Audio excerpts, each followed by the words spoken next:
When I told a friend the title of this piece, he looked at me in horror and said, "You can't say that. Everyone will just put it down to sour grapes." And he does, of course, have a point. No struggling but relatively ambitious actor can possibly be anything other than envious. You'd be scarcely human otherwise, but this particular piece isn't about that. I didn't mind Day-Lewis when he was Irishing about.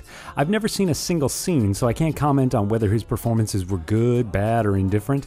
I did think it a shame that mainstream American audiences were watching them, rather than just letting their douchey, pretentious friends watch them in indie art houses, which is another thing altogether. Mainly because there's so many other movies out there that are surely higher in production value for mass appeal mentality. But then again, any movies are better than no movies, right? But Lincoln changed all that.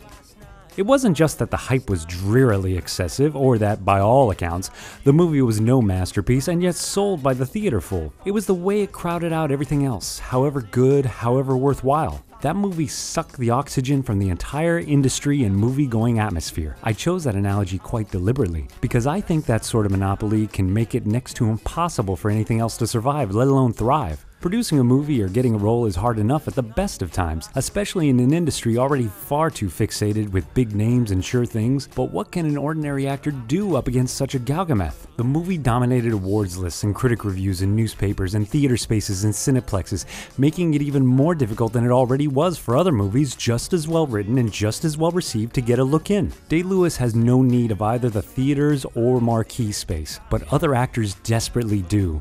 So this is my plea to Daniel Day-Lewis. Remember what it was like when My Beautiful Laundrette required you to make out with some dude for almost no pay only to be seen by a few people? And think about those of us who are stuck there because we can't whip out a charming accent and turn our movies into overnight hits. By all means, keep acting for Europeans or for your personal pleasure. I would never deny anyone that. But when it comes to the mainstream American market, you've had your turn. Enjoy your vast fortune and the good you're doing with it. Luxuriate in the love of your legions of fans, and good luck to you on both counts. But it's time to give other actors and other movies room to breathe.